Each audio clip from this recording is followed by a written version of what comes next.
जम्मू कश्मीर विधानसभा सत्र का आज दूसरा दिन था और लगातार सरकार का यह मानना है कि लोगों के हितों को एड्रेस करने का प्रयास किया जाएगा, लेकिन पीपल्स डेमोक्रेटिक पार्टी की अगर बात करें तो कोर इशू को एड्रेस करने का प्रयास किया जा रहा है और उस पर बात करने के लिए मेरे साथ जुड़ चुके हैं पीडीपी के वरिष्ठ नेता, पार्टी के एमएलए वहीदुल रहमान परा साहब। परा साहब, क्या कहेंगे इस सत्र को लेकर? क्या वाकई ये सत्र लोगों की एक्सपेक्टेशंस और एस्पिरेशंस को एड्रेस कर रहा है? आई थिंक कोशिश ऐसी की जा रही है कि बहुत सेंसिटिव इश्यूज जो लोग देखिए, लोग पकड़ दकड़ में थे, खामोशी थी, एम्प्लॉयज़ का टर्मिनेशन हुआ, नौजवान जेलों में है, कई लोगों को नौकरी से निकाला गया, पासपोर्ट्स नहीं मिल रहे हैं और ऐसे इशू से बात करने का मौका नहीं दिया जा रहा है। 370 के बारे में बात करने का मौका नहीं दिया जा रहा है और बिजनेस रूल का जवाज़ा मदद ली जा रही है। तो I think we will try our level best in this time that we will keep raising such issues और धीरे धीरे ये सब इश्यूज फोर्स ही होने चाहिए।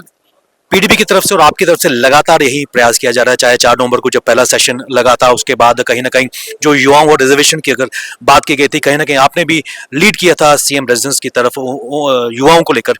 क्या कहेंगे रिजर्वेशन को लेकर? क्या एक जो एड्रेस है उस इशू उसको एड्रेस करने की आवश्यकता है? I think reservation, we are not against reservation. What we are saying is to rationalize it as per population. जितनी आबादी उतना आवश्यक आप उतनी रिजर्वेशन दीजिए। तो ऐसा ना हो कि लोग you promote people at the cost of merit, at the cost of education, तो तालीम का मकसद ख़त्म हो जाएगा।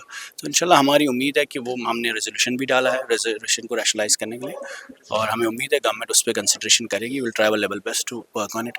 और अब एक चीज़ मैं आपसे और भी जानना चाहूँगा, जम्मू कश्मीर की आवाज़ इस वक्त पीपल्स डेमोक्रेटिक पार्टी निकल के आ रही है। 3 एमएलएज हमेशा पूरी तरह वोकल तरीके से, 4 तारीख को भी हमने जो पहला सेशन लगा उसमें भी हमने देखा है। कल मैडम महबूबा की तरफ से एक प्रेस कॉन्फ्रेंस की गई और खासकर एलजी एड्रेस पर उन्होंने बात की गई, इसमें कुछ भी रेजोल्यूशन का जिक्र नहीं है। क्या एनसी का स्टैंड सॉफ्ट होता नजर आ रहा है बीजेपी की? एनसी का स्टैंड ही नहीं है, इनका स्टैंड वही है जो बीजेपी का है, जो गवर्नमेंट का है, जो एलजी साहब का है। If you see yesterday's governor's address, which is vetted by the cabinet, unfortunately, it's a reflection of the BJP's vision.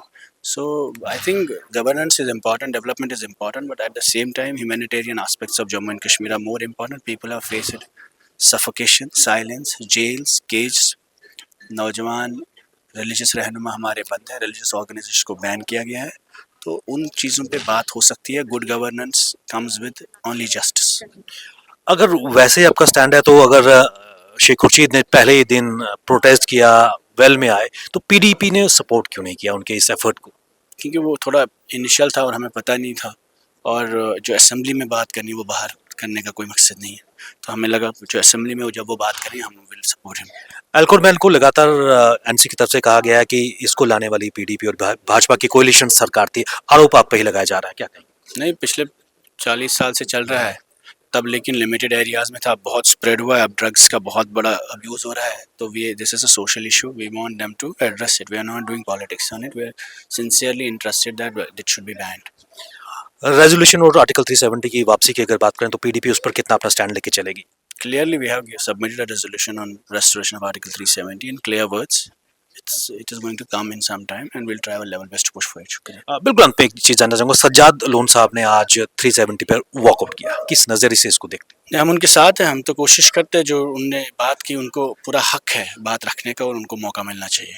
बहुत बहुत शुक्रिया सर, हमसे बात करने के लिए। ये थे पीडीपी के वरिष्ठ नेता एमएलए वहीदुल रहमान परा, जिन्होंने बात की कि आर्टिकल 370 स्टेटहुड की वापसी, खासकर पीपल्स डेमोक्रेटिक पार्टी इन मुद्दों को उठाती आएगी और जनता के इशू, खासकर कश्मीर की जनता और जम्मू कश्मीर के आवाम के इश्यूज को हमेशा से ही वो प्रायोरिटी लेकर सामने आएगी।